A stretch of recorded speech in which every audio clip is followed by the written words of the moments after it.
black more, black more, black more, black more, black more, black more.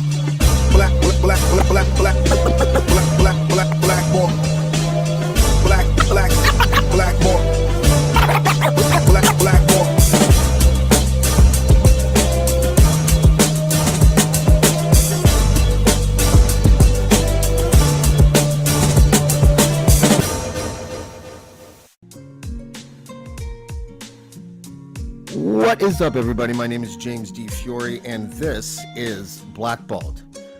I'm giddy today, everybody. I'm giddy. I get to interview a rapper. You know that's when I'm at my best.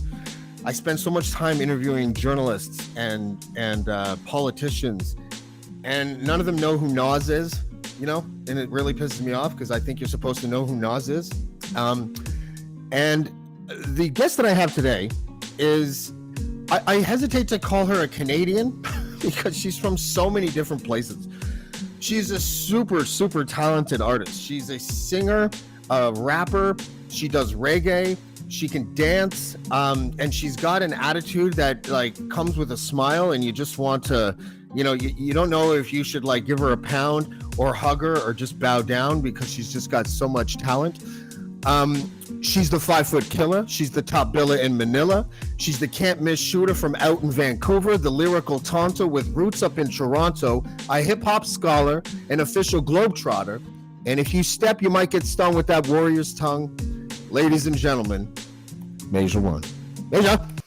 You are so good at this. That was the best. I'm sampling that intro for every live show I have. I can do better. But yeah, thank you for coming. I know that. What time is it over there? 10 p.m.? It's 10. It's 10 at night. Good. I think we're opposite world, AM to PM. The intro was inspired not just to be clever at the beginning of the thing, but I sometimes wonder, when you bleed, does Hennessy pour out? Because you're the most hip hop person I've ever met in my life. Do you know what I mean? That's hilarious. Actually, I was sponsored by Hennessy at one point. Oh, wow. Yeah, you know what I mean though? Listen, some people that don't really know hip hop culture, they have to understand that you kind of embody it, because one of my friends happens to be Ernie Panicoli, who is one of the greatest hip hop photographers of all time. Yep, he was shooting hip hop before hip hop even existed, it feels like. And I talk to him all the time, and he likes to talk about hip hop as a culture, but not just that, as a spiritual thing and everything. But the main message that he seems to always bring to the table whenever we talk about hip hop is unity. And I feel like that intro was really to point out that you have roots in so many different places. And the way that you're able to communicate with the people that love your work in all those different places, to me, is an embodiment of hip hop culture. Wow. Thank you so much. That's so kind. I think that I'm really lucky to have been able to grow up in such a way that I'm this ragamuffin, a piece of, I'm born in Singapore, then I grew up partially in Malaysia, then years in Indonesia before my family immigrated to Canada. Mm-hmm. And that kind of, one, teaches you to adapt. Yeah. Two, I'm used to being the odd one out in a room a lot of the times, and that just, I don't know, I think it just becomes a way of life after a while. It totally does, and you do it well. What are the main differences? I think I can sort of pinpoint the similarities because that's the way the culture is. If I went to, I don't know, Finland, I would be able to connect with someone there who really loved hip hop, just the fact that we both really loved hip hop. But other than that, what are some of the differences between say Jakarta and Vancouver or something? What how does the culture differentiate? Many millions of people. That's right. Whoa, that's a whole novel series basically. But I think that, I guess on a day-to-day, you can point out all the differences between cultures, right? There's definitely, I could go on and on about the differences between doing music in Southeast Asia compared to doing music in Canada and North America. But I think that when you look at a macro level and you start traveling enough, and I've been to 25 countries now, I think, in terms of with music, that at that level, you start to see the similarities everywhere. Like everything is actually the same. Like I go to Jamaica and I see my homie in Singapore in the face of somebody else, and I'm like, "You remind me just of my homie," and like that feeling where you kind of recognize these different personalities that happen all around the world. So I think that for the sake of selling things and the commodities that we're the way we're marketed to, it helps to put labels and separate things and that kind of thing. But when it really comes down to it, humans are wonderful, disgusting, nasty, great, all of these things across the board, so Yeah. yeah. Yeah, you know what? I wonder how it like impacts your content. Like if you spend enough time somewhere, you're going to be organically influenced. Like you're not going to be like I don't know, maybe you sort of like take something and feel like and flip it in the MASIA One way and then bring it back to the world. But does it impact your content and how people perceive you based on if you've been in Kuala Lumpur for a year, that they can tell that you've been there for a year? Yeah, I mean, I think absolutely. I mean, there's even rivalry between Singapore and Malaysia, and oh, she's a Singaporean artist. No, but her name's Masia. She's Masia Malaysia, like Masia Boleh, like she must be Malaysian. So, and then when I was in Canada, everyone thought I was Filipino. So, Oh wow. Well, yeah, we don't know how to decipher races in Canada. okay, perfect point, perfect example. Yeah. Right now, I'm dropping this song called "Wait in Vain." I It's a great intentionally song, by the way. Well, good, Thank you amazing so track. Yeah. much. I wrote the song intentionally for it to be a pop track, right? Maybe it's inspired by some reggae and some vibes, but it's a pop song. But when I shopped it to PR and industry in Southeast Asia, everybody told me, Masia, this song is too reggae. I was like, too reggae? What does Too that even reggae. mean? Yeah. It's a pop song. Like um, Rihanna, Justin Bieber sings over reggae all the time. Like, the Yeah. Maroon 5, all of these things, but it's not identified in the same way, right? Because you're not necessarily growing up with this music. Your parents didn't play this music, and it's not like seen as old time music. So there's a lot of stereotypes, cliches, ideas around these things. Whether it's, oh, reggae is Bob Marley, smoky, smoky, right? And as you know, in Singapore and in parts of Southeast Asia, it's a very, very serious crime. So then Oh, right. associate with it. Or it's seen as, oh, I think I've been told this is poor people's music, which I was like, wow, it's the sufferer sound, but I've seen some rich ass people listen Yeah. bump into reggae too. It's That's right. music for everybody. Um, and so when I reapproached reggae platforms, I'm like, okay, it's too reggae. So I approached reggae platforms, and they're like, this song's not reggae enough to be on our platforms. So it That's too lives funny. in this strange universe in between. It can be frustrating, but I'm not Yeah. mad at it either, But it, it definitely can be frustrating sometimes. I agree with the reggae platforms. It was written as a pop track, so it's been a kind of a process to kind of educate industry here in Southeast Asia not to be so scared of different genres. If Bedouin Soundclash can make their music, then certainly Yes, Major One can make hers, right? Like, yes. Oh come my on. God, them and Sound Clash. It's been Do so you remember long. them? I know. That's amazing. Hells yeah. They were so dope. Do you have any favorite Canadian kind of artists? Like, I mean, like Absolutely. I was probably Eternia. roommates with all my Sure. favorite Canadian artists, okay? Oh, yeah. Let's see. Back in the day, I was living with the Melogrove Band. I'm pulling it Oh, out. wow. The Bicycles, Death from Above 1979, who Death was from Above. always Wow. practicing downstairs while I was like writing raps upstairs. So, Oh, like, and this could also be the reason why genres mean so little to me. Like I'll be living with a punk band. They'll like, Major, come down and spit something on this punk song and just go do it. And then on the weekend, I play with an Afro beats band. So, and maybe yeah. that's the beauty of Toronto. I'm not sure. And absolutely, Zaki Ibrahim was my roommate for the longest time, and she's Wow. goddess among us. Um, uh, MC, singer, producer Isis Salam, who I think is Isis. brilliant. Oh, Do you she's remember so her? dope. I remember her. She is so dope. She was like a lyrical assassin, and she's so little. I believe. I think if I remember, so, like she's like you. She's a 5 foot killer, right? Like, Yes, and yeah. I she's gonna kill me if I'm wrong about this, but I think I gave Isis her first show, like her first Oh, show in Toronto at the El Combo.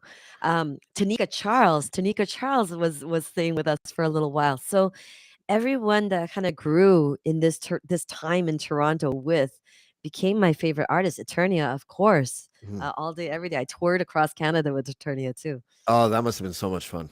Yes, it was Like the two of great. you must have been hilarious together. Seriously. I think he's more serious than I am. I was Yeah. pulling more teenage pranks than her on the tour. Still. So you're in Kuala Lumpur now. Yes. How long have you been there? I've been here since this pandemic situation, so I guess about 2 years now. Oh, okay. And now listen, I don't want to make any assumptions here, but I've been like looking all over your social media and stuff. Did you fall in love while you were there? Is that what happened? No, it wasn't while I was here Okay. pre-pandemic. Actually, I got booked by a promoter called I World in Taiwan. Yeah. He was throwing the few reggae jams that were happening in Taiwan. And so I went there, performed. He felt bad because he didn't want to be like the creepy promoter hitting on an artist. So he waited Yeah. till I returned to Singapore. And then we kind of started talking. And I mean, long story short, we got married during the pandemic in Oh, you're Malaysia. married. I didn't know you were married. I didn't look Newly too married. deeply, I I guess. didn't Yeah. even know I was married, but I am. Wow. That producer moves pretty quick and under the radar. He's like, we're married now. What? Hilarious. Okay. But no, but that's But wait, side note, yeah. he's from Scarborough. Oh, okay. Well, his whole exotic flair just totally plummeted then. No exotic flavors from Scarborough. Shouts Honey, can out. you go to the store and get me some jerk chicken, and then right next door pick me up some nail polish because I know it's right next door. Yes. Yes. Hey, Main Shit Tuesdays, I was there every week. Dude, I tried to explain that to like people that aren't like people that would come and visit or whatever back in the day, and because someone asked me once, like, why do all the plazas in Scarborough have jerk chicken and then a nail place right next door? And I'm like, I honestly don't know. I have no fucking idea. And I miss that so much. You know, the things that you end up missing when you leave Toronto and Canada, it's Yeah. the little things. It's the little things. Yeah, it's Jerk hard to chicken, get. nail Like, I live polish. in the sticks now. I live in Northern Ontario in the sticks. I swear to God, if I eat I'm more sure meat, Attorney and I toured there at some point. did you tour in Killaloo, population 800? Because I don't think so. I'm in Toronto right now, but Okay, yeah, okay. right this second. But I live in Hallelujah. the sticks. No, you haven't. Trust me. It's like 45 minutes away from where I live are the big urban centers of Pembroke, Renfrew, Petawawa, and Okay. Bancroft. But You know? wow, okay. I know the big urban centers. Yeah. You never play there. That's where you drive through when you're on your way in or out of Ottawa. You're like, oh look, Pembroke. All Keep right, driving. all right, Just keep going. all right. It's cold. Um, I mean, side note, I want to say that I really appreciated playing those small towns because what yeah. would happen back in those days is that there'd be like two Vietnamese kids in the entire school, Mm, and they'd come running up to me after the show and be like, "Yo, we get like bullied every single day, and suddenly you made somebody that looks like us cool." oh And yeah. we've never even been able to see someone that looks like us on TV. We've never seen that someone come to the school and even rap, and let alone an Asian person. So honestly, in those days, I was getting a lot of crazy mail, but those type of performances and meeting and connecting with those kids was what kept me going. Yeah, it's funny they say that. First of all, it kind of reinforces the fact that hip hop is a uniter, right? Yeah. At the beginning, people were probably giving you a hard time because you look different than normal, like everyday rappers would look like. But eventually, they'd be like, "Dude, you can't knock her skills. Let's just forget about what she looks like. She's got skills." And I saw you in an interview recently. You put out. Uh, you put out all that glitters is gold, and you said that you had more men contact you to let you know that they wanted to help, but they didn't know how. Yes. And so, as a female rapper, sorry, that's sort of what I was getting at. A sloppy little segue there, but like, you know what I mean? Like that, the idea of being, first of all, I hate female rapper, and I hate it because I like, I like it when people can just be known for their skills and it doesn't matter. And by the way, Lauryn Hill, one of the goats, easily. If I were to create a super group of like rappers and I only could pick 3, she'd be my first choice because she Oh, can hell yeah. sing, right? Oh, hell yeah. But I got to open for her in Singapore. Dream come true. really, how Yes. late? Hold on. How late was she for the show? She wasn't at all. Get the And fuck then out. all these like kind of rumors, like, I don't know if you want to meet her, Major. She's a diva and this and that. Honestly, I met her backstage. I'm not a fangirl for nobody. I lived in LA and I met everybody and their mother, and I was Yeah. never a fangirl. But Miss Lauren Hill, I was blubbering. I was like, and then I went to Jamaica too, and I really love you. And then this song got me through this, and I was just blubbering. And she was so gracious and so Yeah. kind that she just looked at me and just gave me the longest hug in the world. And I was like, I That's love you. amazing. Yeah, that's amazing. Because I'm the same as you. I don't my my method when I meet someone famous is to look at them like they're everyone else. So they come away with the feeling at the very beginning that maybe I don't quite know who they are, and just makes like regular conversation, because I find that those conversations are more real. But then Sure. one day I met KRS-One and it all went to shit. It would all go to shit for me too. Yeah. I think I legitimately, like, at the time that I was in LA, I didn't watch many movies, so I Mm. didn't know a lot of famous actors. So whenever we were in the studio and actors were around, I'm like, "Oh, are you a producer?" Yeah. Yeah, that's right. Can you get me a good deal with the Universal Distribution team? They're like, I'm Brad Yeah, Pitt. I yeah. don't know. Like, Hook up that M audio box, man. yeah, that's right. You also said, let me just check my, because I did notes for you. I don't normally do notes, but I was so excited. You once said that there were two major ones. One was a chick who was down with the boys when it came to Cypress and battling, but then you said you had to get really good at ducking assault. And you had Mm, to, and then you also mentioned in an interview, and this is from memory because I didn't write this down, but I believe you said something like you had to remember that some of the people that you may be touring with, some of the girls that you may be touring with, maybe weren't as street smarts, and you had to sort of like remember that just because you kind of know how to like handle yourself in certain situations, that maybe you sort of had to put other people under your wing during tours. Can you talk a mhm. little bit about that? Because that was interesting. I'm not surprised that that happened, but I found it really kind of compelling. Yes. I mean, this kind of the catalyst for this was in 2019. There was a sexual assault that happened on tour to a team member of mine. So this girl was on tour to be my PA to help out with everything. Another artist on tour, she then went and filed a police report and everything that a sexual assault had happened. And this was in Australia. And what happened after that was me watching the promoters kind of like, they got to save their money. So they were either not equipped or educated on how to handle a situation like this on their tour, or they just wanted to save their asses and their money. So then I Yeah. started watching the reactions of the promoter, the reactions of the public, what is the public told, and then it continued there. I took myself right off the tour right away. We went back to Singapore, where she's from, and then commenced almost like 2 years of me kind of like walking with this girl, speaking to her, telling her like, hey, I'm not a therapist, but she really just trusted me because I had been in this situation with her, and it was a very difficult situation. I don't tour Australia very often. So when everything happened, I'm just Googling sexual health clinics, I'm Googling different resources. And again, I should commend the tour that I did with Eternia called What's the 411, run by a lady named Tamara DeWitt. We had to get training during that, like sensitivity training during those tours, because we were dealing with a lot of students at that time.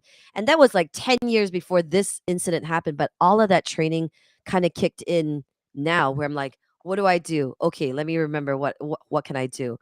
And as I just kind of looked at the whole situation, where it was like a he said, she said, and oh, maybe it's just two Asian girls trying to get some spotlight or try to take someone's money. And I'm like, honey, I just lost like 20 G's taking myself off this Yeah. tour. I'm definitely not Right. doing this for the money. Yeah. um, and so when I really finally had the time to reflect on everything, um, truth is, in this industry I've definitely gone through a lot of shit, right? And as Mhm. as would, if you spoke to Eternia, if you spoke to many other female artists, yes, they have those similar experiences where, producer calls you in, you go into the studio, suddenly the lights are low. I'm like, Uh, I'm not here to record, am I? yeah. These different situations. um and well, I mean, I guess I have the mouth of an MC, so a lot of times I'd be like, hey, I was about to cuss. Can I cuss on your show? Fucking right you can. Yeah. Yes, Canada. But like being able to be very forthright and being able to say like, "Hey, I'm not comfortable. I'm getting the fuck out of here." Yeah. And that's not an easy thing to do. It seems like it should be an easy thing to do, but when there's sometimes money, reputations, jobs, associated people riding on the line, it's hard for someone to get out of that situation. And so I thought of all the situations that happened to me over the years, which they're just numerous. And it got to a point where I was so experienced with it that I knew how to crack a joke to make someone, fuck off, Yeah. basically. Yeah. Yeah. Yeah. Um, so when I reflected on it, I saw this girl that was, only like she had been from Singapore. She hadn't really traveled that much. And I'm like, why should a person that came into the music industry wanting to make music, being interested in creativity, have to then learn how to duck rape? Yeah. And just because her personality or someone else's personality is different from mine doesn't mean that they should be put in harm's way. So when I Yeah. saw that, I was just like, yeah, there's something wrong here. Um, I kn- I kn- I know with cases like this, I don't have much hope for the law and for police to really do anything about it. But what I wanted to encourage is for industry, like other music industry professionals, other creatives, to just um, have the I was gonna say cojones, but have the vulvas to just Yeah. speak out about these things and to Yeah. be like, Totally. hey, like maybe this is not happening to me, but I'm able to call out that this is happening to somebody else. Well, two things that I thought of when you were talking. One of them was that big ups to your husband because he did it the right way, right? Seriously, right? He Yeah. didn't, he waited for the professional stuff to be The aside, and end. then he totally like put his claws in you and dragged you to the altar, right? Yes, absolutely. How did Like, yeah, I'm married. Oh, yeah. you, that's so funny. But really though, the second thing is that it kind of looks like that situation, and I could be totally off on this, but you're an artist, you're doing your thing for years.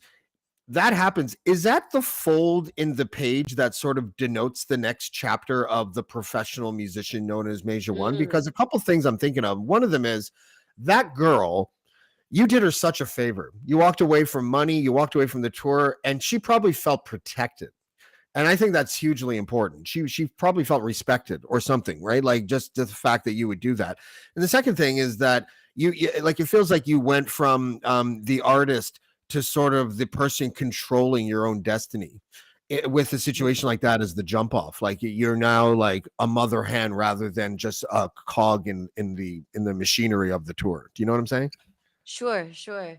I think that I mean that's a great question, man, because I even have to reflect on that in my own life to say, hey, that did that turn the page? Because after that, I was promoting a lot of events happening, bringing artists from the Caribbean over to Southeast Asia under the Singapore Dub Club. And after that happened, I just stopped doing events altogether. I'm Oh like, wow. the hustle, the stress of being a promoter and contacting everyone and getting the marketing in place and doing all of that. And someone comes along and so much selfishness and hatred commits an act like that, and everything falls apart. And I was gonna say I don't feel like I did her a favor, so to speak, because I would hope that would be like the human thing to do. When somebody Mm. gets hurt in that way, that's just the freaking natural thing to do. Or I would hope that that would be the natural reflex. Um, I feel like I've always been very independent. Starting out in this industry in Toronto, shouts out to Jesse Otaki, when there was no one that kind of Oh, looked like me doing hip hop. I learned very quickly that I had to be independent, right? Like we went into a couple music label offices, and without fail, every single record label told me that I wasn't marketable because basically they had never had a precedent. They hadn't had someone that looked like me that was doing what I was doing that they could compare numbers to. So when I looked at them like, I'm not marketable. Come on, guys. So then from that kind of then on, I just took the road as an independent artist and figured out how to learn how to read contracts and do the whole thing. So in that way, I've always felt very independent. Um, yeah. but you're right. Something does change. It's bigger than hip hop, right? And when that shit happens, you're like, okay, this shit's bigger than hip hop. And I'm a 100%. grown ass woman and I have a position to say something about it. I miss those manifest events. Do they You still know, have Manifesto? Manifesto. Sorry, Manifesto. Yeah, Jesse. Okay. That he was the guy that started that, right? Manifesto. Yeah, absolutely. I Jesse missed and those. Che Katari. Shouts Yeah. out. Yeah, man. Like those were really dope events. Like those were culturally relevant. It wasn't just a stage with a bunch of artists on it doing their thing. Like there was art, there was like, symposiums and and conferences and all that kind of stuff. Like I thought it was a really dope project. Well, early on, when I first started, Jesse had the idea that he's like, Major, you should throw events called the M1 Academy. Because artists, you'll get a platform, more people will connect, this type of thing. I'm like, yeah, that sounds great. And I always wanted the M1 Academy to not just be about rappers, right? You want to Mm, connect all the elements of hip hop, the b-boys, the b-girls, the artists, everyone just coming together in a hub and doing their thing. And at the time, Che was the photographer for the event, and he was beginning to kind of spearhead his own cultural stuff. So yeah, when that kind of moved on, I moved away from Canada, and that moved on to be the manifesto. mhm. And of course, I'm not taking credit for it at all, but I mean, these early days of Toronto really taught us like what we wanted to see happen. Manifesto, that's what I want to see happen, right? Like so, Yeah. yeah, it was a beautiful time in Toronto music for sure. Was that early 2000s? Early, I'd say 2003 to about 2010. Yeah, in That was a that great time. time to be in Toronto. I used to live just Absolutely. above Kensington Market at around that time, like Yes. college and Peter kind of thing. And it wasn't uncommon to walk through Kensington Market and see Cardinal shooting a video just randomly, or seeing Absolutely. Socrates shooting a video, like Kensington Market or Eternia shooting a video. Like Yes. Kensington Market was just like the dopest spot for guerrilla videos, right? And I, Yes. I was wondering the video. I'm sorry, I can't remember the name of it, but the one where you're like being carried on the streets of Toronto, Split second time. split second time, was that all guerrilla, or you didn't get permits for that shit? Did you? No, it's all gorilla. I And love guerrilla shooting so much. Like it's and so much better. actually that kind of we tried to build a Chinese emperor's chair, and I got all my guy friends to carry me, and they're all cussing me out because it was so heavy. But we actually built it from like a broken bed, that we like chopped up and put together. That's the most hip hop And thing I've ever heard. yes, Ever. and I mean, shoot, like it was just amazing how that video came together. It was shot at like Spadina and Queen and College, and is all around that area. Everything was guerrilla for sure. Yeah. Team Ryuku, who were the stuntman in that video, were just doing their thing. They were stunt guys, and they liked the music, so like, yeah, we'll come down and just do some flips and do crazy stuff for your Oh, that video. was dope too. Were they like springing off something, or were because they were flying by you? Like, were they going Okay, off of like in were one they scene were there they was a elevated? trampoline. There was a trampoline in one Okay. I scene. was gonna say, I was like, are Um, these guys just the craziest acrobats of all time, or was there And help? that video came out of there was that era where Jin was rapping on BET. The Mm, MC named Jin was rapping on BET. And I was like, this guy's so dope. Everything's going to be amazing for him. And when he signed to Rough Riders, his first song that he put out was like Speak Chinese. And I was like, oh my God. Like, there was all the stereotypes in the video of like girls in Cheongsams serving tea. And like, I was like, no, what? Jin, you're just an ill rapper. What happened? And your song had to Yeah. be speak Chinese, and in the background someone's going chunga chunga chung chung, and I was like, oh, this is the worst. You, So you can't go that was from top five dead or alive. There ain't no best to speak Chinese. yes, I don't know. You know. yo, my youth. So when I wrote the kind of the treatment for Split Second Time, I was like, listen, I want to put every cliche of Asian people into one video. Um, just to be tongue in cheek about it, Yeah. because that's basically what this Rough Riders video was. Thanks, Jin, for Yeah. the inspiration. Oh my And but god, the you should have thing just spoofed it and just totally laid him out. That would have been great. well, no, I don't wanna bring down, like, another like, he was just doing his thing, but I Yeah. realized that the industry really saw Asian people in this kinda, like, this tunnel vision. So, we had the Japanese schoolgirls, we had the, ninja guys, everything, but it ended up being my most played video by Much Music, and I wanna say it was dope, but also because it did have the imagery that was the Oh, expectation of Asian interesting. people. Yeah, that's interesting. Like it's almost like the producer would be saying something like, "Well, it wasn't us that said it." Yeah, You know, we can yeah. still do it. I got a lot of angry mail from other like Chinese Canadians. They're like, "Why would you make all these stereotypes and blah blah?" Because they didn't understand it was a tongue in cheek video. So Yeah. I want to play something, and I hope it's okay. It's something that you put out about a year ago. I want to talk a little bit about what you think about the whole pandemic and stuff. And I don't want to get you in trouble, so I don't need to I don't have any. I don't like whatever your opinion is. I'm totally fine with it. But if you don't mind, Yeah. I'm just going to play this. I'm just going to play a quick thing of it because I thought it was really interesting.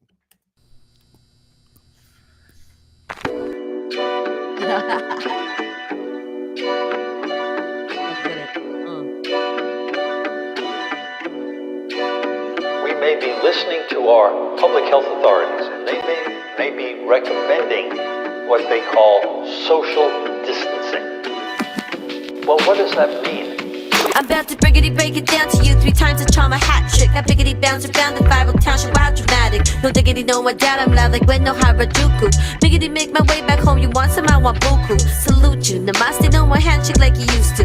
People isolate, stay home alone and play Sudoku. Told you before and I say it again. No more gathering more than 10, lend a hand and text a friend. The situation changing many times and I'm still counting. Illuminati books are balancing, we ain't accountants. Conspiracy type theories floating around and we allow it, cause it's all about the Benjamins dancing for the hour. Come on. If you can move it, then I move it, keep it moving, come on. If you move it, then we moving by the hour, come on. If you moving, then I'm moving, then we moving some more. Watch you moving, all this moving might be I love breaking the this.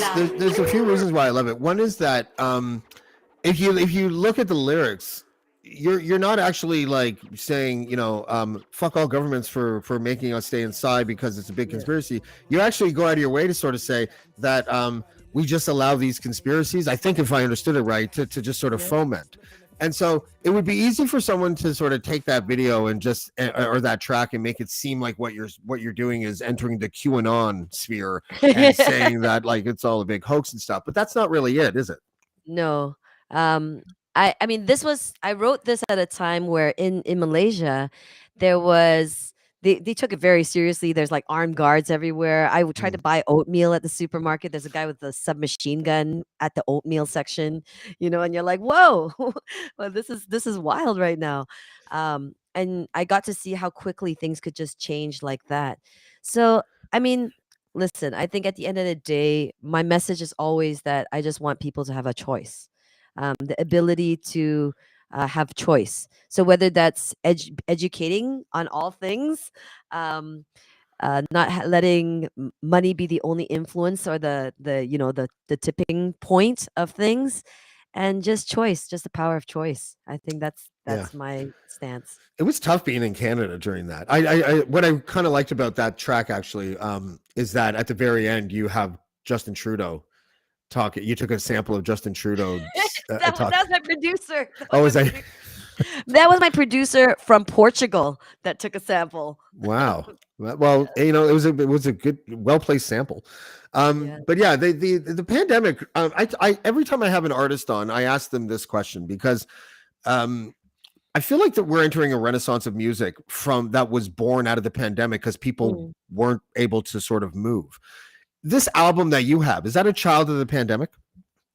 The EP that came out of that, yes, absolutely. And then The you have EP an album called coming out in February as well, and your single's coming out, I believe, on Friday, right? Friday. Yeah, Busy, man. yeah. The Freedom Fades was an EP that came out during the pandemic. I put it out as a face mask that you Mm. could scan the music on and then you Oh, could that's play awesome. it on Spotify and that kind of thing. I Yeah. mean, I'm trying to make a statement here. I mean, half the people were like, "No, screw face mask. Why did you make an album on a face mask?" I had people unfollow me because I put an album out as a face mask.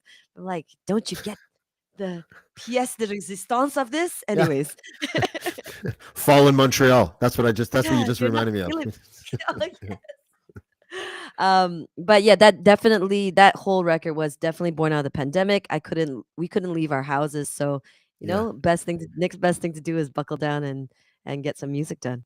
Oh I my think gosh. that whole period of time is what brought me into like this whole Web3 space and NFTs and that kind of thing. Can you Um, fucking explain to me what a fucking NFT is so that I finally understand? Like okay, I haven't felt this. I haven't felt like this, and someone was like, "Okay, this is what Bitcoin is," and then 10 minutes later, I was like, "Like I don't know what you're talking about." All right, all right. I think it's more the better way to kind of describe it, I think, is I'm just going to share my own experience because I Please. always believe, as my friend Lethal Skill says, there's no faster way to get people interested and get people interested in something than by empowering them by putting money in their pocket. So what Yeah. happened was during this pandemic, I'm like, oh man, we can't gig, we can't whatever. A friend of mine named Vandal, by the way, a Vandal. Toronto MC, you know Yeah, I know who Vandal? Vandal is. Symbolic music. Yeah. So I still work with Vandal to this day. He gave me my second show in Toronto, and we still work together today. That's how deep those Toronto ties are. Wow. I haven't heard that name in like 15 years or something. Yeah. Oh my God. So Vandal runs a crypto label called DAO Records Okay. that's trying to reinvent the music industry through Web3 and crypto and NFTs and that kind of thing. So he told me to mint the Freedom Fade songs as an NFT. I'm like, what's an NFT? And then he explained it to me, and I'm like, a digital what? Like, why is anyone going to pay for an MP3 and a JPEG, or a GIF? Yeah. So he explained it to me Bless you. that thank you, that you could buy the Mona Lisa. Oh, you could buy postcards of the Mona Lisa, and that's the equivalent of like right clicking and saving and stealing a photo off the internet, or saving a song off the internet. But you don't actually have the Mona Lisa, you have a postcard of the Mona Lisa. So only the NFT, which is marked by metadata on the back and shows that it's authentically yours, is your Mona Lisa. You're saying as the artist, this is what I'm marking as my piece of art. You own the authentic copy, etc. All right. Oh. So that's the difference between buying a JPEG and you're buying something more collectible and valuable. So I was like, I have no idea what you're talking about, but let me just do this anyways. So I minted the NFT because it was the first MASIA ONE NFT. I wanted to keep the price high because it's your first one. That's right. So I released 5 pieces, and I priced it at the equivalent of $120 USD, right? So I'm like, who's buying this JPEG MP3 for 120 USD? Lo and behold, I sell 3. So I was like, oh, this is amazing. I just made $360, and yeah, this is great. But also, in a year's time, the blockchain that this $360 was sold on, the Ethereum, blew up. It got huge, and that same $120 that I charged for the NFT was now worth almost $4,000. What? Wow. So So then that if 300 Bitcoin crashes, does that mean that that doesn't impact your sales that you've already received, but it would impact future sales? Or do future you sales? Yeah, so absolutely. you don't so you cash in the crypto as soon as the thing is sold? I do. I have a policy of cashing 50%. Because I That's a good do policy. believe it'll keep going. So I take some for the rent, and I let the rest do what it does. Yeah. So I'll give anyways, you my point. $1,000 right now if you can tell me what if you can explain Bitcoin to me in less than a minute. In less than what? A minute. Oh God. So I understand. I'm not going to give you the money just in case you're really good at explaining. All I can say is Vandal told us about Bitcoin about like 12 years ago, and all of us were like, okay with your monopoly money. And then 12 years later, Yeah, we're like, no, listen, I know that I don't want to get into that because I have no idea how it establishes any value. That's the only thing I don't understand. There's an infinite, there's a finite amount of mining that you can do in the blockchain, and I just want to jump off a roof. I just like, okay. the voice. Okay, but this is, I think, an important point to make, especially for creatives. We're so used to this Web 2 world where it's like quantity. How many followers? How many likes? How many subscribes? How many views? Right? You're like, it's quantity, quantity, quantity. And suddenly, 3 sales of this NFT made me more money than the 20,000 people on my IG. Right. So then suddenly there was a world where it wasn't about quantity, but it was about the few people that really valued what you do and will do. So I thought that was an interesting. Can we shift sell of this mindset. podcast in an NFT and then split the dough? You want to do that? Absolutely, I'll help you mint it. Oh my God. If you could just give me mailbox money, I'll just let you do whatever you want. It's like if I can go to my mailbox once a month and get money, then I'll be Any happy. money every day, you can mint anything. Anything's an NFT. Oh, gosh. Can you get me in touch with Vandal, please? There's so many things I want to sell. I want to sell cursing out politicians, like I just want to be able to sell anything. Yeah. Go ahead. Could be done. Could be done. Yeah. Someone in the background's like, we could do that. We could work with this. Yeah, I could work with it. Yeah, that's a weird thing, for artists that are like, not still teenagers or in their early 20s. Like, we have to play catch up with this technology stuff, don't we? Yeah, I suppose so. Like, yeah, I'm scrolling Instagram and this kid's like, "Oh, I just lost $60,000 in crypto. Better what ride this wave out." I'm like, "Shit, when I was 16, I wasn't losing $60,000 on crypto." You Yeah. know? I was scrounging the couch for change, you But know? I think that artists that are experienced in our later stages and in careers are perfect for this kind of technology because, back what can you do with your back catalogs? They might be just sitting there, but now you can Yeah. give all your back catalogs a second life, right? By trying to um, by presenting it in a different format to a different community, et cetera, et cetera. Like MC Hammer is killing the NFT game right now because he's a legacy artist. Yeah, that's amazing actually because there's so many artists that I always thought, especially in Canada. Canada's funny because it's like there's a lot of good artists here. I always thought the hip hop industry in Canada was its own worst enemy. I didn't think it had any imagination, right? Um, I still to this day, like at least once a month, marvel at the fact that one year Ivan Berry signed one hip hop artist and it was Tom Green. Like I bring, Yes, I remember that. you know, That's so, awesome. yeah, and like, I don't know Ivan Berry personally, but I'm sorry, but the Bucks had to stop somewhere. Apparently, it was him. But they're my buddies from the Pocket Dwellers. Like, I would love to see their shit, like their Dollars, hell back yeah. catalog gets sold, like so that they can finally, dude. There were 10 artists in a band trying to make it in Canada. Like, Yeah, it wasn't the business model didn't work for them. But with this NFT shit, I could see artists like that like making a comeback, at least absolutely. in listenership. Absolutely. You know, I mean, I'm now working with Vandal as the creative director for his DAO Records because I went through it. I'm like, oh, I get it. So yeah, tell the Pocket Dwellers to holler at us, man. yeah, I will. Seriously. I I think will. we just did something with Sai from the Oddities too. We just minted something for him. Oh wow, Remember the the oddities, Oddities? Bookworm, Yes. those guys. Yes. Yeah, it's been a long time since I've heard a lot of these names. But Yep. yeah, what was your first concert? Ooh. This is how I paid my dues. What was that place called? On Spadina Crescent. Um, shit. Oh, Comfort Zone. Comfort Zone. The Comfort Zone was my first concert. Really? Was it Yes. DeCozy? Because he still DJs there. No way. It was well, Jesse Otaki moved into my home. I put an ad for a roommate. Jesse Otaki showed up as the roommate. And I was like, "Well, Oh, do you wow. like hip hop?" He's like, "Yeah, I like hip hop." I'm like, "Okay, good, done." There's no way So the he moved conversation in. sounded like that. And he had a concert that featured an artist named Mystic from the Bay Area, and it was an all-female hip hop jam. Oh, And nice. at that time, I was just really super shy. Like I started as a graph artist. I was never going to be an MC in the forefront, that kind of thing. So I just wanted to prove to myself one time that I wasn't too shy to do it. I just like, just challenge yourself that one time. So I'm like, hey, you had someone cancel out on that show. I kind of rap. I got some spits. I got some rhymes. He's like, shut up. No, you don't. All right, I'll put you on. So he put me on, and then I was just gonna do it one time, and from there I got a vibe commercial, Much Vibe commercial back when Much Vibe was a thing. Wow. Wow. And then it just kept going because anyone that wanted to book me would just have to say, "Who's that Chinese girl that raps?" And there was like just nobody else that was that Chinese girl that raps at the There's time. always major. So it was easy, like, they knew how to find me. Um, Now, when a lot of Canadians think of Canadian hip hop, there's sort of like the names that pop in people's heads often are like Socrates and Chauclair and Chaos and Cardinal, Mhm. the Rascals and people like that. How was your relationship with them, or was With there the any with with the any of different those? artists? Yeah, It was cool, man. I honestly, it all felt like family in mm, Toronto. And if I didn't know certain people well, it just felt like extended family.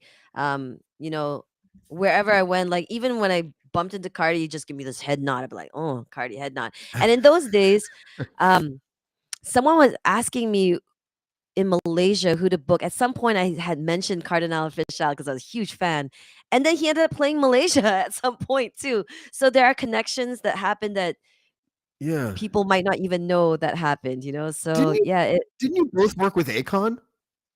yes, he worked with Akon. Yeah, but you did too, didn't you?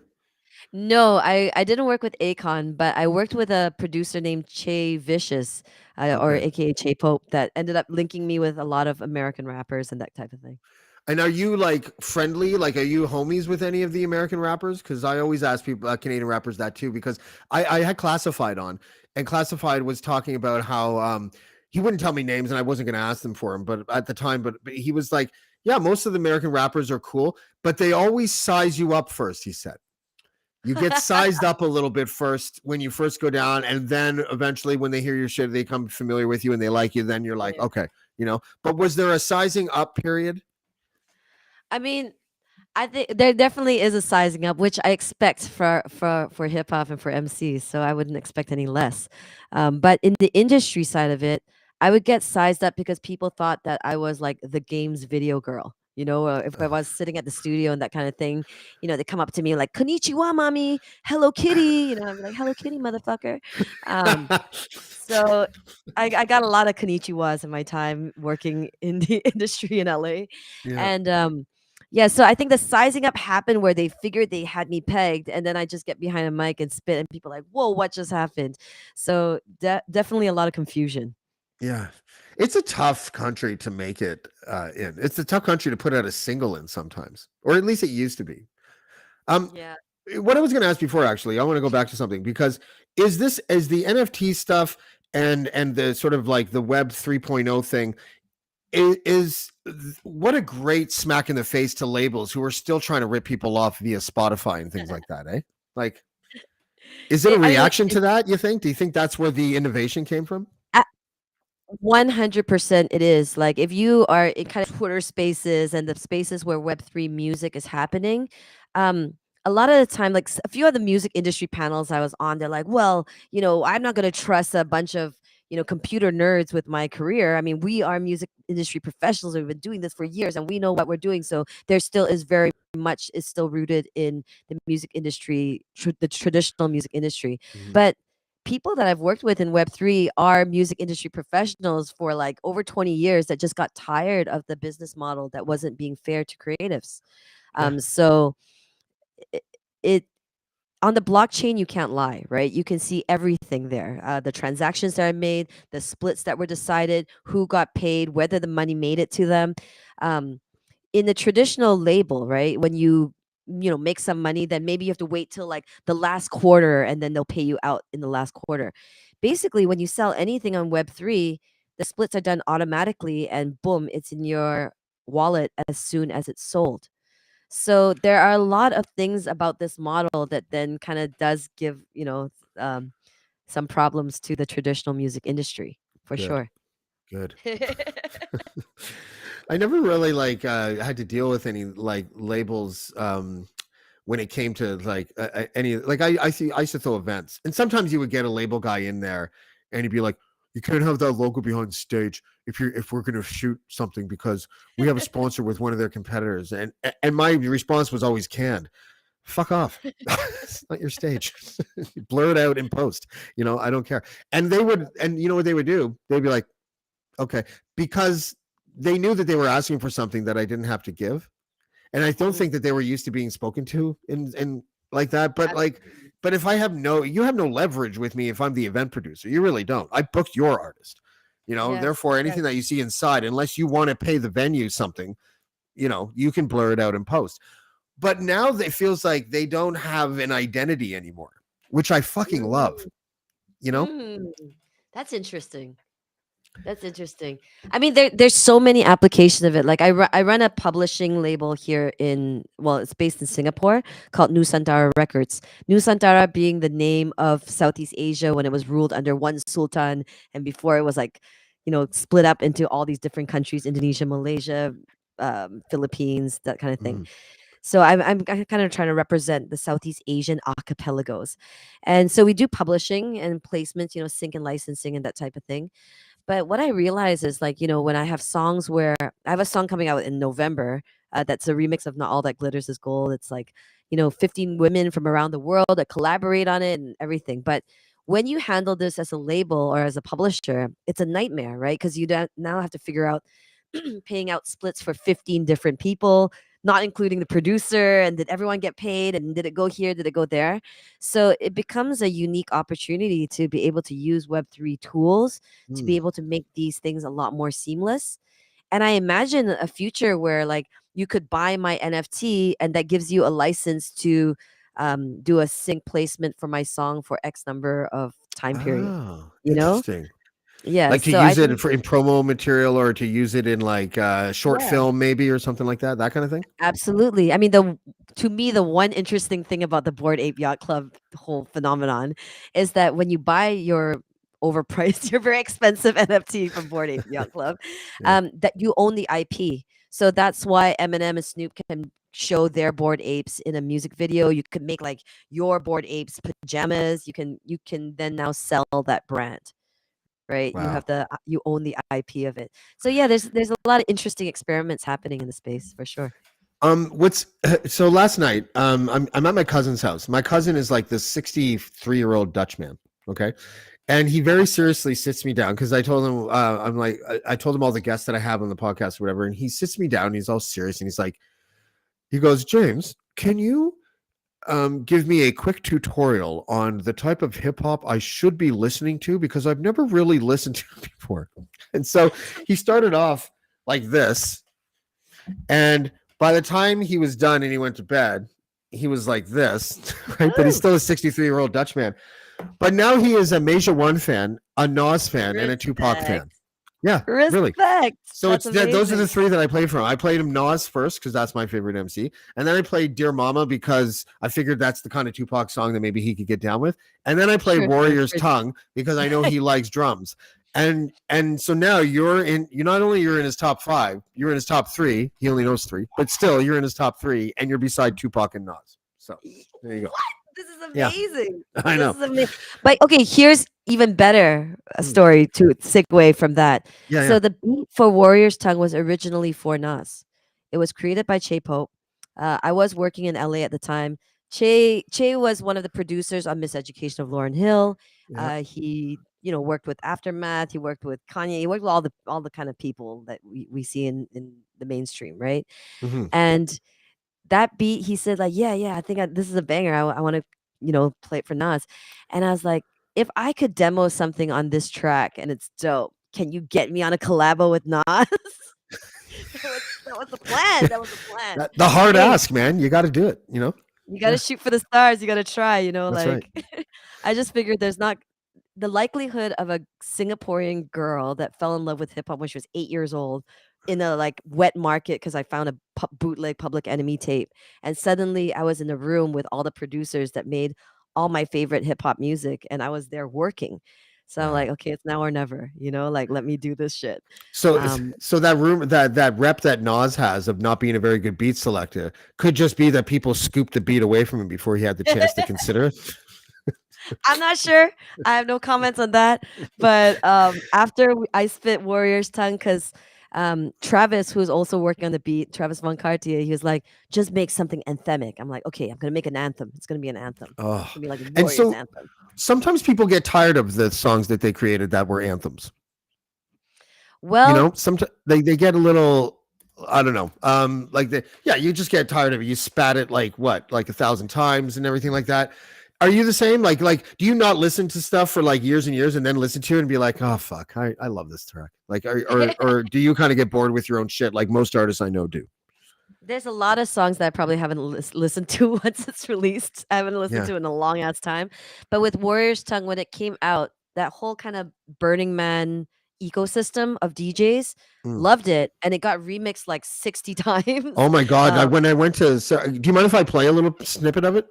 Sure. Yeah, I'm gonna get dinged, but I have won every single challenge from Facebook and Google when I put shit up that when I interview Classified or Shad or whoever, and I put up their music, I always get dinged, and I'm always like, "Fuck this!" I put on my glasses and I'm gonna challenge this shit, and I always win because they're like, "Is it because it's yours or whatever, or other?" And I click other, and I'm like, the artist that I had on as a guest, it was their music, and I submit this should be viewed as a promotional opportunity given the upcoming album release or the upcoming tour. Bam, and then like 10 minutes later, they're like, "You're right, we unmuted it, right? So Absolutely. I'm gonna play that because this is how I introduce some people in my audience, because I don't really have a hip hop audience, to be honest with you. I do when I interview rappers, but Okay. I'm sort of like in every kind of guest guy. Like I'll interview like politicians and journalists and rappers and comedians and whatever, right? So when I introduced people to this song, it's been like 20 people over the last 5 days. Everyone's just like, holy fuck, I'm like such a Major One fan. If you have an analytics guy, they're going to see a lot more activity out of Toronto in the next like for the last week or whatever. That's amazing. Actually, the remix of that song just got placed on a Canadian show called Fakes that was made by CBC Gems. So I'm like, whoa, like so many years after. But I'll tell you the biggest story around that song was that when that Burning Man community kind of got interested in this song and they kept remixing it, I was just like, I half saw in the Ronnie bag. Size remix. Ronnie Size remixed it. I I was haven't like, seen the holy Ronnie shit. Size remix. That's amazing. I was sitting on like a glowing snail and I was like listening to like these giant things in Burning Man. Wait, I'm sorry. You're sitting on what? A glowing snail. Oh, you were at Burning Man, Okay. they're Yeah, building yeah. like crazy. I thought you just had one in your crazy. house. So I was like, Jesus Christ, this woman is fucking They're creative. just crazy sculptures and everything moving at Burning Man, and I was hearing Yeah. all these different remixes of my song, and I was like, "This is mad." So, a producer that I don't even know my like legal rights around this thing, but a producer named Bass Nectar basically picked up the song and said, "Hey, Masia, I love this song. I can't live without it. We need to sample it for an upcoming indie album that I have." The song's called Speaker Box, but we're not going to say that you're a featured artist on the song because it's kind of like just sampling a song. Like if I sampled Aretha Franklin, I wouldn't say featuring Aretha Franklin, right? So fair enough. I'm like, okay, I guess sounds legit. He's like, I'm just using a tiny, tiny piece of it. I'm like, all right, cool.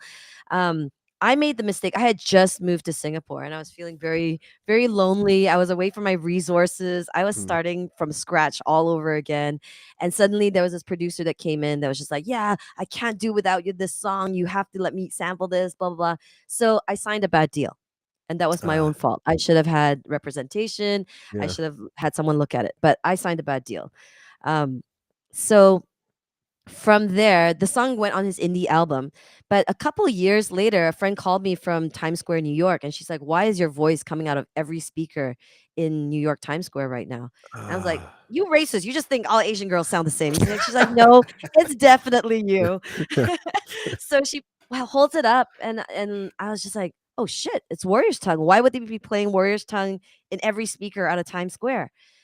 Turns out that the song that he had made got picked up for the official trailer song for Fast and Furious 8. And Fast and Furious 8, of course, has the budget to debut their movie and their movie trailer in every speaker in Times Square. So my voice was going off in Times Square, but I hadn't even been made known that this song had gone on to be the trailer song and soundtrack of Fast and Furious. So needless to say, like, when this all went down, I was like, okay, well, I got screwed. Like I didn't make very much off of the whole deal. I signed a bad deal. It went on to be in like Asphalt and these video games and everything that has to do with Fast and Furious 8. You need to contact the Rolling Stones lawyer who fucked over the Verve. Remember? Ooh, you remember that? So the Verve sampled the for Bittersweet Symphony. They sampled the violin, but they apparently cleared it all first. And there's two things that are really awful about this story. Is that one, it was the Verve's only hit, and the Rolling Stones ended up taking all of their money. And because they said that they used too much of the sample, but the kicker is that violin sample that they used was not even a Rolling Stone instrument being played. It was just something that they happened to have as part of their catalog that they didn't even release, that was done by another artist that they just happened to like own because they possessed it. And it was just like, oh fuck. And the Verve's lead singer was like an addict and everything, and then that happened and he's like, oh my god. And so you're kind of the Rolling Stones in this situation, but in a way that like is legitimately like, that's fucking awful. Like so did they just take the whole hook? Yeah, it's not a small sample. The entire hook, the whole with the little guns come, and I wanna bust guns, like the full stretch of it. Well, so, anyways, go ahead, please. Then years after that, I was like, okay, well, I kind of like, live and learn. Let me do publishing so I make sure nobody else gets screwed over like that. Like I try to advise artists all the time now, and then live and learn. But years later, he's now facing a statutory rape charge, multiple statutory rape charge. Ugh. And what happened from there? So they're still going to court through it. They're still proving it, whatever, going through the court cases. But one thing that happened was all these female collaborators that this producer had started coming out and saying like, yeah, we've been like ghost producing for this dude for years. We've never Wow. gotten any credit. We've never gotten proper remuneration. I was like, that Class was the action. minute it hit me where I actually felt violated. And I was just like, shit, he has this down to a science. He's been doing this to multiple people, always female collaborators. Yeah. And it's been going on. So I Class just say action? that Class action lawsuit, um maybe? You know?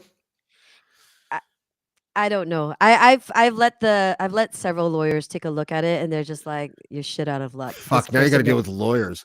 Like, this person knows what they were doing, basically, is what I you're gonna got. So from if someone's producers listening to to this, lawyers. Yeah. Yeah. You know, like, I think I need to like holler at Celine Dion's lawyer or something and yeah, just make it yeah, happen. exactly. Okay, listen, we're gonna play it and then come back, and then I'm gonna let you be because I know you're probably really busy, but I think there's another show coming up here. But just this is what started it all, isn't it? This is like your breakout, right? Yes. Which I know you love listening to still to this day, every single time you hear it, right? Like this is Yes. Actually, I haven't gotten tired of this one. okay, good. Hey you, wherever I drop my musical anchor, never you try to conquer.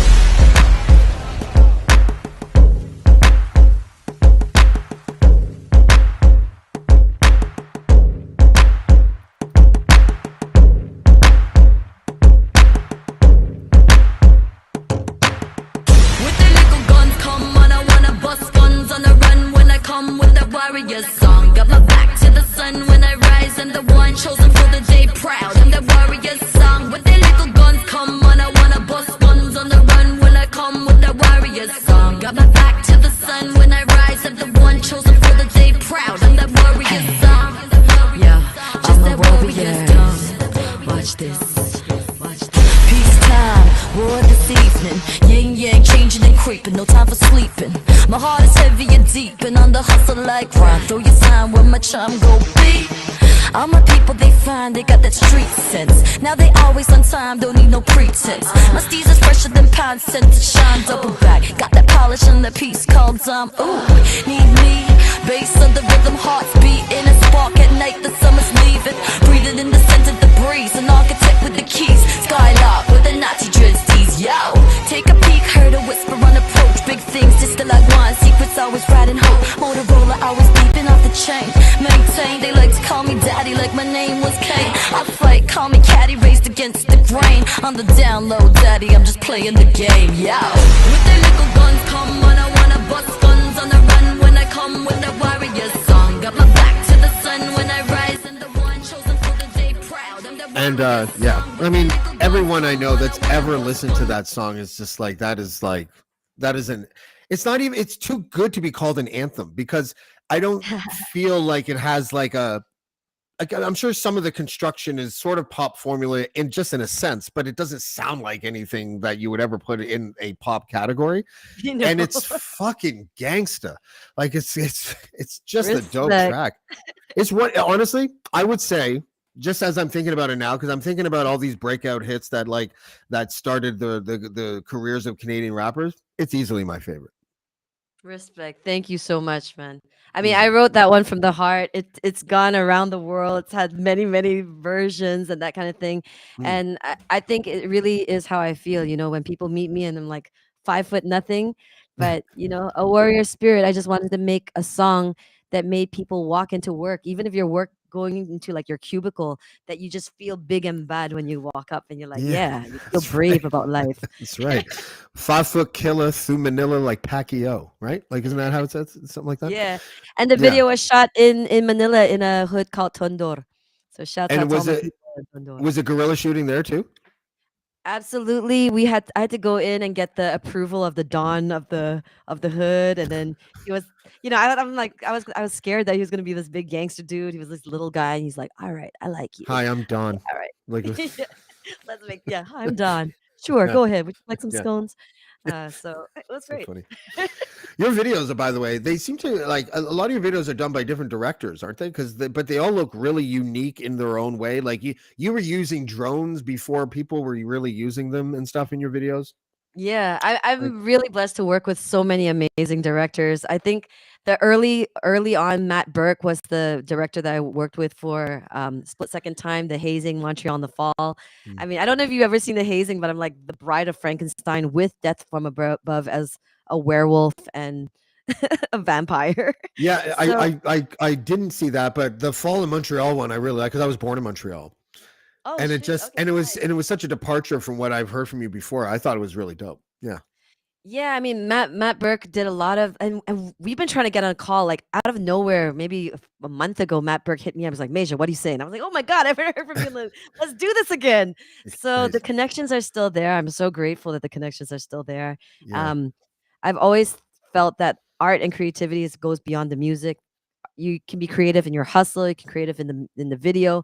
Everything's a representation. So It totally I've is, and you embody a lot of it. You are a super talented woman, and you are an entrepreneur, and you almost got me to understand what the fucking NFT is. I'll get there. I'll get there one day. Yeah. Is there anything that you want to play? I know you got your single coming out, and then you got an album coming out soon. Then you got something else coming out, like a video or something next month. Can you just do the rundown? Talk about whatever you want, and yeah, let us know what you're doing. All right. So this Friday, I'm a little underslept right now. This It's Friday, okay. I have a new single dropping called "Wait in Vain."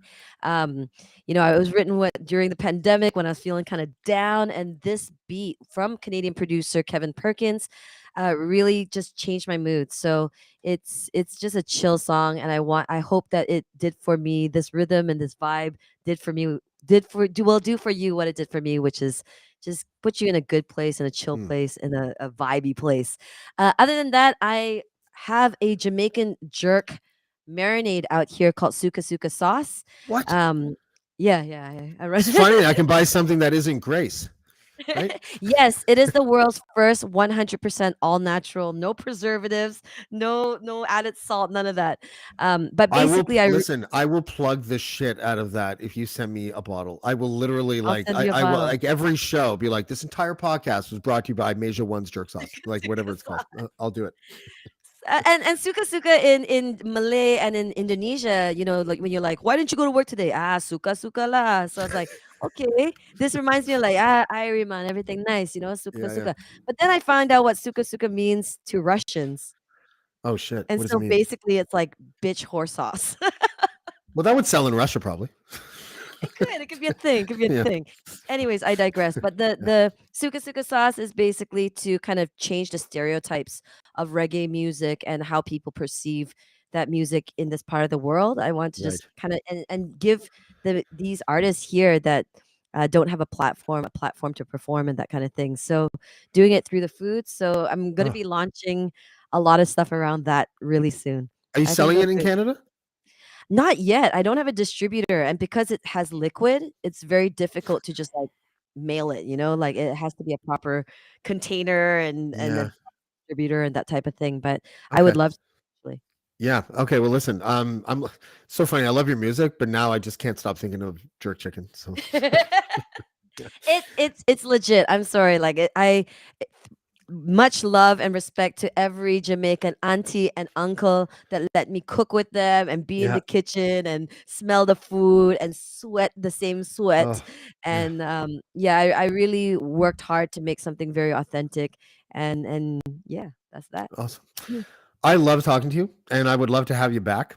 So Likewise. let's try to do something. And yeah, we'll talk to you soon. I'm gonna really lobby heavily to get cases and cases of of your jerk sauce. And suka suka, is that what it's called? Suka suka sauce. I'm gonna send it to all my Russian friends, and they're gonna be like, "Oh my god, It'll James." be a thing. It'll be a thing. Major One, thank you so much. I really appreciate you joining us today. A joy and pleasure. Thanks for conversating. Okay, we'll talk soon. Thank you. Peace. Major One. Is there anybody more like everything than she is? I don't think there's one person that's like her. She's amazing. My big thanks and big respects to Major One for joining us. Tomorrow we have David Wallace on the show, And then on Thursday at 7 p.m., we have former NDP MPP of Parkdale, Sherry DeNovo. Sorry, I just paused there because I was like, what else? She has so many things on her bio. And I just want to nail all of them because she's one of the most interesting people ever. And we had her on, Dean had her on his show last week. It is a little bit of close space between a guest on his show and a guest on my show. But I promise I will talk mostly about drugs. She used to sell LSD out of her Bible. So that's right up my alley. So yeah, big thanks again to MASIA ONE, and we will see you next time on Blackballed. Thanks, everybody. Blackball, blackball, blackball, blackball, blackball,